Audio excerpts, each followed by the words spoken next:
Welcome back to the channel. Today, we're diving into a major issue that's not just affecting the United States, but could have ripple effects around the world: the US federal government shutdown. In this video, I'll explain why the shutdown happened, how it's impacting everyday people, and what might happen next. So make sure to stick around till the end to get the full story in simple, clear language. On October 1, 2025, the U.S. federal government officially entered a partial shutdown when Congress failed to pass appropriations legislation to fund agencies for fiscal year 2026. The shutdown reflects a political standoff, largely over disagreements about healthcare subsidies, Medicaid cuts, and foreign aid lines. Because of the shutdown, many federal agencies are forced to halt or scale back non-essential operations until lawmakers reach agreement. One of the most immediate effects is on federal employees. Around 750,000 workers are expected to be furloughed, sent home without pay, while many others deemed essential will continue to work but without immediate compensation. These essential personnel include air traffic controllers, border security, military members on active duty, and law enforcement. Meanwhile, agencies such as the Department of Education, the Environmental Protection Agency, and health research bodies are furloughing large portions of their workforce. Services that are not legally mandated or essential for life or property are being suspended or delayed.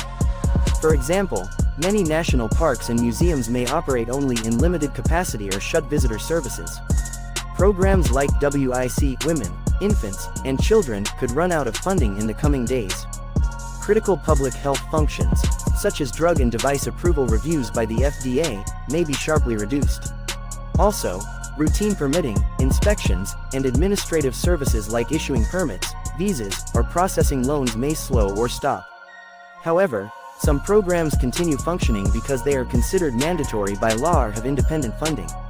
Social Security, Medicare, Medicaid, and veterans benefits are expected to continue. Postal services also remain operational because they are not wholly dependent on annual appropriations.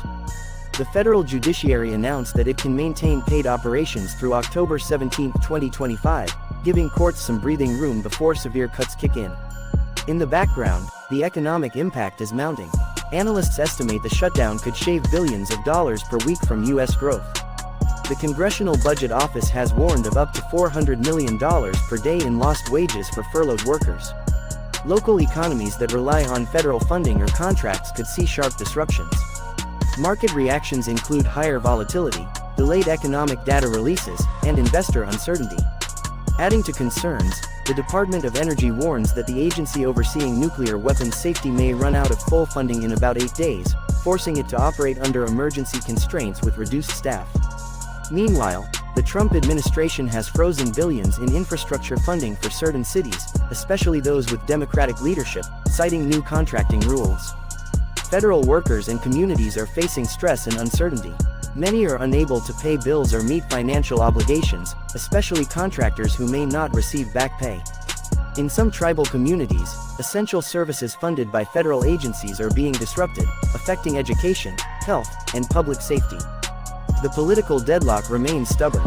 Democrats demand restoring health care tax credits and reversing Medicaid cuts. Republicans oppose making major changes to their budget proposals. On the first day of the shutdown, the Senate rejected a stopgap funding bill, deepening the impasse. The White House has threatened permanent layoffs beyond mere furloughs. In short, the U.S. federal government shutdown has already dragged in hundreds of thousands of workers, disrupted many public services, and rattled the